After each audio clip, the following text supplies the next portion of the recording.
আপনারা জানেন এখন Facebook, YouTube, x, Insta, thread সব জায়গায় মন্তব্য পাঠাতে পারেন এবং কোনো প্রশ্নের প্রেক্ষিতে আপনারা কি মনে করছেন সেই শতাংশের হিসেবটা এবার আপনাদের দেখাবো। প্রশ্ন ছিল যে পত্রাঘাতের পর এবার সুপ্রিম কোর্টে দাঁড়িয়ে সওয়ালের ঘোষণা মুখ্যমন্ত্রী, নির্বাচন কমিশনের ওপর চাপ তৈরির নতুন কৌশল। এই প্রশ্ন আমরা রেখেছিলাম। 93% মানুষ বলেছেন হ্যাঁ তাই। এ কথা মানেননি 5% মানুষ, জানি না বলতে পারবো না বলেছেন 2% মানুষ। পরের প্রশ্নে যাব। পত্রযুদ্ধ তো চলছে, এখন মুখ্যমন্ত্রীর পাল্টা এবার নির্বাচন কমিশনকে বিরোধী দলনেতা চিঠি দিলেন। এই চিঠির লড়াইয়ে আদৌ কি কোনো প্রভাব পড়বে এসআইআরে, নাকি সবটাই রাজনৈতিক গিমিক? 88% মানুষ মনে করছেন যে পুরোটা রাজনৈতিক গিমিক, প্রভাব পড়বে এরকম মনে করছেন 7%, বলতে চাননি 5%। পরের প্রশ্নে যাব। ব্রিগেড দেখতে তৃণমূলের বিক্ষোভের মুখে হুমায়ুন কবির। হুমায়ুনের এই বাবরি শিলান্যাস সংখ্যালঘু ভোট ব্যাংকে কি ভাঙনের আশঙ্কা করছে তৃণমূল কংগ্রেস? 92% মানুষ মনে করছেন হ্যাঁ ভাঙনের আশঙ্কা করছে তৃণমূল কংগ্রেস, মানতে চাননি 7%, বলতে চাননি 1%। এইখান থেকে একেবারে স্পষ্ট আপনারা সরাসরি এই অনুষ্ঠানে আপনাদের মন্তব্য পাঠাতে পারেন। কে কি লিখেছেন দেখব। কৌশিক চৌধুরী তিনি লিখছেন, মমতা বন্দ্যোপাধ্যায় জানেন যে এসআইআর বন্ধ হবে না, পুরোটাই গিমিক। বিদ্যুৎ নায়ক বলছেন যে কমিশনের এখন যা ল্যাজে গোবরে অবস্থা, সঠিক সময়ে চূড়ান্ত তালিকা বের করতে পারবে কিনা সন্দেহ। অয়ন ঘোষ লিখছেন, স্বচ্ছ ভোটার তালিকার কোনো বিকল্প হয় না, তবে মানুষের অযথা হয়রানি যেন না হয়। পরের মন্তব্য আসছে শর্মিষ্ঠা দত্তর কাছ থেকে, যিনি লিখছেন ডিএ নেই, চাকরি নেই, অনুদান আছে, আর ট্যাক্সের টাকায় হাইকোর্ট সুপ্রিম কোর্ট যাচ্ছে। ভূপতি নস্কর লিখছেন এসআইআর এর কাজ প্রায় শেষ, সুতরাং তা বন্ধ হওয়ার নয়। ঠিক এইখান থেকে আমি উল্লেখ করেছি, এবার সরাসরি প্রতিবেদনে আসব যে আজকে ঠিক কি বললেন, কতটা তীব্র কটাক্ষ করলেন তথাগত রায়। না, তৃণমূলের কারুর সম্পর্কে বা কংগ্রেসের কারুর সম্পর্কে নয়, একেবারে দিলীপ ঘোষ এবং তার সক্রিয় হওয়া সম্পর্কে। দেখুন, 26-এ মানুষ চাইছে পরিবর্তন, পার্টিকে দাঁড় করিয়ে এখানে পরিবর্তন করতে হবে। উনি মমতা ব্যানার্জির সাথে একটু ফ্লার্টিং করেছিলেন এই দীঘার মন্দিরে গিয়ে ঠিয়ে, তারপরেতে যাকে ইংরেজিতে ফ্লার্টিং বলে, ওর ঠিক বাংলা প্রতিশব্দ কিছু নেই। দুজনেই প্রাক্তনী, দুজনেই একসময় রাজ্য বিজেপির দায়িত্ব সামলেছেন, কিন্তু গুরুত্বপূর্ণ বিধানসভা ভোটের আগে একজনের খোঁচা আরেকজনকে। দিলীপ ঘোষকে তীব্র কটাক্ষ করলেন তথাগত রায়। গত এপ্রিল মাসে স্ত্রীকে নিয়ে দীঘায় জগন্নাথ মন্দিরের উদ্বোধনে গিয়েছিলেন দিলীপ ঘোষ। মমতা বন্দ্যোপাধ্যায়ের সঙ্গে বসে কথা বলেন। সেই ছবি সামনে আসার পর থেকেই রাজ্য বিজেপির সঙ্গে তাঁর দূরত্বের জল্পনা জোরালো হয়। দলের বড় কোনো সাংগঠনিক কর্মসূচিতে তাকে দেখা যায়নি। নরেন্দ্র মোদী থেকে অমিত শাহ, বিজেপির শীর্ষ দুই নেতা রাজ্যে কর্মসূচিতে এলেও ডাক পাননি দিলীপ ঘোষ। শেষমেশ বছরের শেষ দিনে বরফ গলে অমিত শাহর সাংগঠনিক বৈঠকে তাকে ডেকে নিয়ে একান্তে কিছুক্ষণ কথাও বলেন কেন্দ্রীয় স্বরাষ্ট্রমন্ত্রী অমিত শাহ। কিন্তু নতুন বছরের শুরুতেই দিলীপ ঘোষকে কটাক্ষ করলেন তথাগত রায়। 2021 সালের আগে যে কথাগুলো বলতেন, মানে নির্বাচনের আগে যে কথাগুলো বলতেন, পরে সেগুলো বলেননি। তারপরে যখন ওই যেটা বললাম মমতার সাথে ফ্লার্টিং করছিলেন, সে সময় যে কথাগুলো বলতেন সে কথাগুলো আবার অন্যরকম। এখন নিশ্চয়ই অন্যরকম কথা বলবেন। এটা তো সৌজন্য হতে পারে রাজ্যের মুখ্যমন্ত্রীর সঙ্গে একজন বিরোধী নেতার একসঙ্গে একটা মন্দিরে দেখা কথাবার্তা, এটা তো সৌজন্য হতে পারে। এটাই তো হওয়া উচিত রাজনীতিতে। সৌজন্য 100 বার হতে পারি, সৌজন্য হচ্ছে ডেকে চা খাওয়ানো বা, কিন্তু ফ্লার্টিং ছাড়া এর কোনো, বললাম তো, যোগ্য প্রতিশব্দ বাংলায় নেই। সম্প্রতি অমিত শাহর বৈঠকে উপস্থিত থাকার পর দিলীপ ঘোষের গলায় ছিল সক্রিয়তার সুর, জানিয়েও তথাগত রায়ের গলায় অন্য ইঙ্গিত। আলাদা করে কি বললেন উনি? আলাদা করে কিছু না, ওটাই লাগতে হবে পুরোপুরি, আপনি লেগে পড়ুন।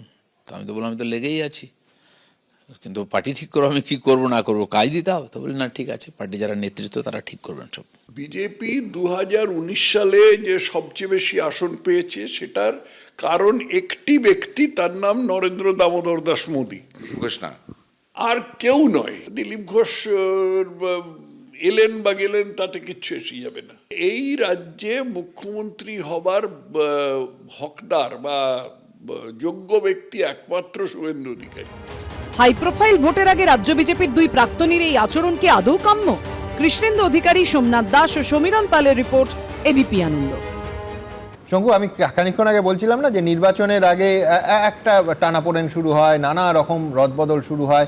আমি বলছি এই রদবদলে অন্য দল লাগছে না, সবাই দলে দলে বসে যাচ্ছেন, সক্রিয় হচ্ছেন। আরেকজন আরও সক্রিয় হলে তার সক্রিয়তা নিয়ে আবার খবর হচ্ছে।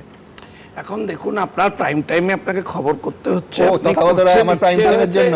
আমি তো ভাই এখান থেকে কোনো বেতনের বন্দোবস্ত নেই, ভাতা মাসোয়ারা কিচ্ছু নেই। আমি শুনুন, আমার ধৃষ্টতা মার্জনা করবেন, আমি ঘন্টাখানেক সঙ্গে সুমনের তার খবর কি করবেন তার সমালোচনা করতে পারবো না, কিন্তু আমি আপনাকে শুধু এইটুকু বলতে চাই যে ভারতীয় জনতা পার্টি এক এবং একতা নিয়ে আগামী 26-এ নির্বাচন লড়বার জন্য এগোচ্ছে। এবং তাতে আমাদের লক্ষ্য এটা মাথায় রাখতে হবে যে বাংলাদেশের ইনসিডেন্টের পর চিকেন নেক বা বর্ডারের সমস্যার জন্য এবং অনুপ্রবেশকারীদের ভেতরে থাকবার জন্য আমাদের কাছে অত্যন্ত গুরুত্বপূর্ণ সুমনদা যে ঠিক নির্বাচনে এতটা গুরুত্ব দিয়ে অমিত শাহ বললেন, তারপরে হ্যাঁ তথাগত রায় বলে লাইভ শোনেননি। আমি বলছি ঠিক এতটা গুরুত্ব দিয়েই অমিত শাহ বলেছিলেন যে ঐক্যবদ্ধভাবে কাজ করার কথা। আপনি কোথায় অনৈক্য, আপনি তৃণমূলের চোখ দিয়ে কেন আমি একটা কথা বলছি, আমি আমার চোখ এই দিয়েই যে দেখছি, গোটা হ্যাঁ। ঘটনা বা আলোচনাটা দিলীপ ঘোষ যখন জগন্নাথ মন্দিরে গেছিলেন, হ্যাঁ। তখন প্রথম যে তীব্র বিরোধিতা প্রকাশ্যে সুকান্ত মজুমদার থেকে শুভেন্দু অধিকারীদের মধ্যে দেখা গেছিল। এখন মুশকিলটা হচ্ছে দিলীপ ঘোষ ধরুন একটা মন্দির ঘুরতে গেছেন, তার জন্য যে সমালোচনার মুখে তাকে পড়তে হয়েছিল, কি মন্দির? তখন সাধারণ জগন্নাথ মন্দির মন্দির, কালচারাল জগন্নাথ সেন্টার। মন্দির। কি কালচারাল এটা কালচারাল সেন্টার করেছে। আচ্ছা, তাতে যেতে নেই, আপনি জানেন? তাতে যেতে নেই, জগন্নাথ মন্দিরে তাতে যেতে জানেন? নেই। জগন্নাথের কাছে শত্রু হতে গিয়ে জগন্নাথ দেবের শত্রু হয়ে গেছে। জগন্নাথের মূর্তি পুজো করে হে প্রভু, ক্ষমা করো বিজেপিকে। হে জগন্নাথ বিজেপিকে ক্ষমা করো। ওখানে জমি আমি সুমনদা, তুমি বা ওনারা জানবেন, দেখো এটা যেমন সত্যি যে দিলীপ ঘোষকে আমরা জগন্নাথ মন্দিরে মমতা বন্দ্যোপাধ্যায়ের পাশে দেখেছিলাম, তখন তথাগত রায়কেও আমরা সিঙ্গুর নিয়ে ধন্যবাদ মমতা বন্দ্যোপাধ্যায়ের পাশে। আলাদা করে মমতা ব্যানার্জির ছবি তোলা যেত না, সবসময় মুখটা উনি বাড়িয়ে থাকতেন। এবং তোমার খুব ভালো করে মনে থাকবে ওই সময় এরকম একটা মানে মিডিয়াতেই কথা হতো বা ইত্যাদি, যে তথাগত রায় এবং তপন শিকদার, তারা দুজন সেই সময় বিজেপির সবচেয়ে গুরুত্বপূর্ণ দুই নেতা রাজ্যের। তপন শিকদার নিয়মিত কিছু প্রশ্নে মমতা বন্দ্যোপাধ্যায়ের বিরুদ্ধে অবস্থান নিতেন এবং তথাগত রায়ের ইমেজটাই ছিল মমতা বন্দ্যোপাধ্যায়ের দাসানুদাস। আমি জাস্ট মনে করালাম। এবার আমি একটা কথা বলছি এখানে, দেখো তথাগত রায় তো এর আগেও দিলীপ ঘোষ সম্পর্কে অনেক কথা বলেছেন।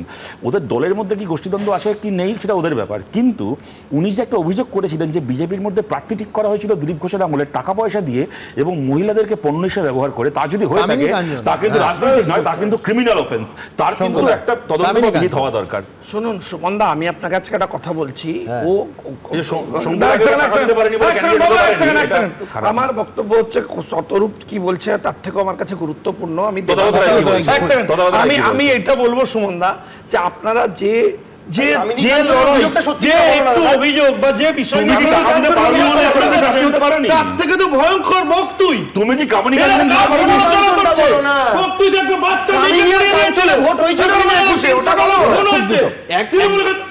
নিশ্চয়ই আমি একদিন সময় পাবো, সেদিন আপনাকে বোঝাবো যে জাতীয় স্তরে কংগ্রেস, তৃণমূল কংগ্রেস, সিপিএম সবাই মিলে যেমন ইন্ডি জোট করেছে, পশ্চিমবাংলায় কিন্তু একটা পিন্ডি জোট আছে। এই পিন্ডি জোটের ব্যাখ্যাটা যদি আমি দেই তাহলে আপনি বুঝতে পারবেন যে কিভাবে দীঘায় ওটা ইন্ডি জোট না ইন্ডিয়া ব্লক, পিন্ডি জোটে কিভাবে বিজেপির ভাষায় কথা বলবেন। পিন্ডি জোটের মধ্যে যে একটা মানে কিছু সংখ্যক মানে বিজেপি আর তৃণমূল কংগ্রেসের নেতা পরস্পরের মধ্যে একটা কনভার্জেন্ট পয়েন্ট আছে, সেই কনভার্জেন্ট পয়েন্টেরই রিফ্লেকশন আপনি দীঘাতে দেখতে পেয়েছিলেন। কিন্তু এখানে আমি আপনাকে বলছি কেন কলিজিয়াল মডেল বা চারজন নেতাকে সামনে আনলেন যে তোমরা ভাই চারজন মিলে করো, তার কারণটা হলো এককভাবে কোনো মুখ তুলে আনতে পারেনি বিজেপি, এটা ফ্যাক্ট। এবং শুভেন্দুর উপর 100% ভরসা রাখতে পারেনি, এটাও দ্বিতীয় ফ্যাক্ট। আপনি কি শুরু করেন বলুন তো?